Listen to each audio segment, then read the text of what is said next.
La Presidencia de la República. 128 senadores y 500 diputados. 9 gubernaturas. 31 congresos estatales, 1.580 ayuntamientos y 16 alcaldías. En 2024 tendremos la elección más grande de la historia de México. Y la vamos a cubrir como se merece. El programa Los Periodistas se extiende 15 minutos. Acompáñenos de lunes a viernes en Puntos y Comas 2024 con Pedro Mellado. Las encuestas, las cifras de la elección, quiénes son los candidatos, perfiles, muchos perfiles, todo para que usted tome una decisión bien informada. De lunes a viernes a las 20 horas, 15 minutos más con un servidor, Pedro Mellado. Toc toc, Pedro, ¿y de 10 al cierre? Por allá nos vemos, Romina. Y todo por Sin embargo al aire.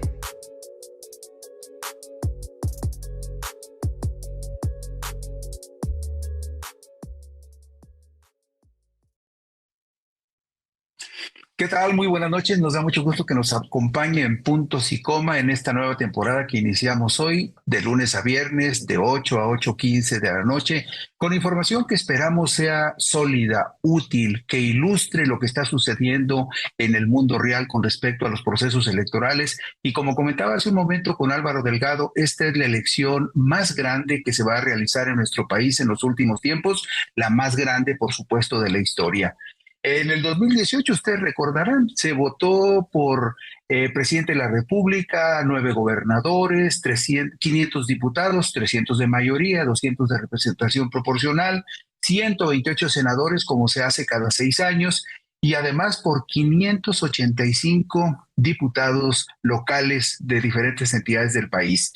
Este año, la dimensión de la elección es verdaderamente enorme. Además de que vamos a elegir el próximo año al presidente de la República o a la presidenta de la República, según sea el caso, nuevamente tendremos elecciones en 9 entidades federativas.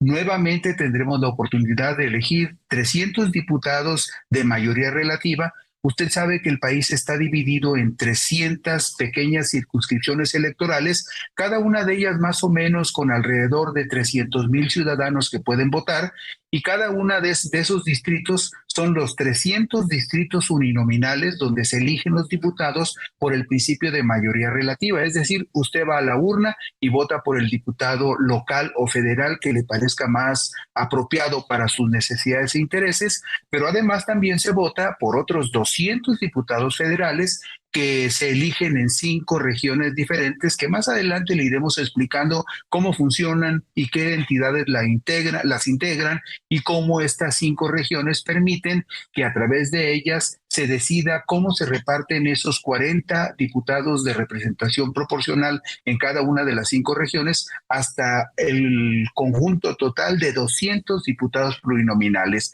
Pero el próximo año, además de la elección de los 500 diputados federales, de los 128 senadores, también vamos a tener la oportunidad de votar, los que vivimos en algunas de esas entidades, en 30 estados de la República. 30 estados de la República se van a renovar los congresos locales, es decir, vamos a votar por 642 diputados locales de mayoría relativa, los que se eligen por el voto directo. Según el tamaño de los estados, varía mucho la cantidad de diputados de representación proporcional o plurinominales, pero la cantidad fija es que elegiremos el próximo año en 30 estados de la República 642 diputados locales de mayoría relativa. Y fíjese usted también qué cantidad tan impresionante. En otros 31 estados de la República, es decir, solamente en un estado de la República no va a haber elección de presidentes municipales, lo vamos a ver enseguida, pero en 31 estados de la República vamos a votar también para renovar a los presidentes municipales. Estamos hablando de una cantidad impresionante de 2010 nuevos presidentes municipales que vamos a elegir el próximo año en las elecciones concurrentes, es decir, simultáneas, las elecciones locales y las elecciones federales que se van a realizar el domingo 2 de junio del 2024. En síntesis, el próximo año el domingo 2 de junio, entre diputados locales, diputados federales, senadores de la República, 9 gobernadores, presidente de la República y alcaldes. El año próximo estaremos votando nada más por esas posiciones específicas por 3,289 personas. Esa es la tarea que tendremos el próximo año: observar, analizar, conocer los antecedentes de los aspirantes y de los precandidatos y candidatos, seguir sus campañas, no con esa actitud de morbo o de hastío que en muchas ocasiones nos distrae de lo fundamental, sino para ver en detalle cuáles son los perfiles de esas personas que supuestamente aspiran a representarnos o en los congresos locales o en los congresos federales o en el Senado de la República, o quieren administrar el dinero, los recursos y todo lo que sucede en nuestros municipios o en nuestros estados. Por eso es muy importante que observemos con mucho detenimiento los perfiles de todas estas personas. Entonces, el próximo año vamos a elegir a 3,289 funcionarios nuevos entre diputados federales, senadores, diputados locales, presidentes municipales, 9 gobernadores nuevos y presidente de la República. ¿Qué más va a suceder el próximo año? Bueno, aquí tienen ustedes en la gráfica 1A. La gráfica 1A nos dice con toda claridad cuáles son los estados donde va a haber elección de diputados. Por ejemplo, 30 congresos, 642 candidatos a diputados locales de mayoría relativa. Si ustedes observan la tabla que les estoy mostrando, hay solo un estado donde tiene una crucecita ahí donde dice diputados de mayoría relativa. El estado de Coahuila no tendrá votación para diputados locales y tampoco tendrá votación para diputados locales el estado de Quintana Roo. Son las dos únicas entidades del país, Quintana Roo y Coahuila, donde no va a haber elección de diputados locales. En todas las otras 30 entidades federativas sí va a haber elecciones de diputados locales, para que si usted vive, por ejemplo, en Aguascalientes, en Baja California, en Ciudad de México, en Durango, en Guanajuato, en Guerrero, usted va a tener que ir a votar por diputados locales que lo representen en el Congreso. Entonces, en 30 estados de la República va a haber elecciones de diputados locales. Y si observan en esta misma tabla, hay en la columna donde describimos que se van a elegir 2,010 alcaldes, 2,010 alcaldes. El único estado de la República que no tendrá elecciones para presidentes municipales va a ser el estado de Durango. Ahí ven ustedes la crucecita en la fila que corresponde a Durango. De las 32 entidades del país, solamente en Durango no va a haber elecciones de presidentes municipales. Y en el caso de los diputados, solamente en Coahuila y en el estado de Quintana Roo no va a haber elecciones de diputados locales. Eso nada más para que tengan ustedes una idea de lo enorme que va a ser esta votación del domingo 2 de junio del 2024. Aquí les presento la síntesis en la gráfica 1C. En la tabla 1C, ustedes pueden ver los detalles de la elección federal. En la elección federal, ya la mayoría de la gente lo sabe, pero me está por demás volverlo a recapitular. Elegimos un presidente de la República, elegimos 300 diputados de mayoría relativa, uno por cada uno de los 300 distritos en los que está dividido el país. Vamos a elegir 200 diputados de representación proporcional para un total de 500 diputados que nos van a representar en el Congreso de la Unión, 500 diputados federales que van al Congreso de la Unión. Y en el caso de los senadores, ustedes saben que se eligen 64 senadores de mayoría, es decir, 2 senadores por cada uno de los 32 estados del país. 2 por 32 son 64 senadores de mayoría relativa. La fórmula de senadores que quede en segundo lugar, la que quede en segundo lugar se le denomina senadores de primera minoría, y nada más una de las dos fórmulas se incorpora al Senado y por lo tanto van 2 senadores de mayoría relativa y un senador de primera minoría por cada estado del país van al Senado de la República. Hay otra figura que a mí en lo particular no me convence, nunca me ha gustado, porque desvirtúa la idea con la que se creó el Senado de la República. Se presume que el Senado de la República es la representación de las entidades federativas del país. Es decir, los senadores representan a los 32 estados de la República en el Pacto de la Unión que da origen a la República Mexicana. Entonces, se supone que debía de haber paridad en la representación de los senadores. Cuando hablamos senadores de mayoría relativa, sabemos que son 2 por cada estado. Cuando hablamos incluso de senadores de primera minoría, sabemos que es 1 por cada estado y estamos hablando de 3 senadores por cada entidad federativa. Pero cuando hablamos de los senadores de representación proporcional, esos llegan al Senado a través de una lista nacional que cada partido presenta. O sea, el PAN, el PRI, el PRD, Morena presentan una lista de 32 personas y de esa lista, de acuerdo con el porcentaje nacional de votación que cada partido obtenga en la votación de senadores, se distribuyen estos 32 lugares. Y termina sucediendo que estos 32 senadores, dicho esto con toda consideración, estos 32 senadores no representan a nadie, porque los senadores, los de mayoría y los de primera minoría, representan al estado en el que fueron electos, pero los 32 senadores de representación proporcional terminan por no representar a nadie. Pero de cualquier manera, ahí van a estar en el Senado de la República otros 6 años. Aunque algunos, de acuerdo con lo que establece la ley, algunos de los senadores que están en este momento en la Cámara Alta pueden aspirar a la reelección por 6 años más.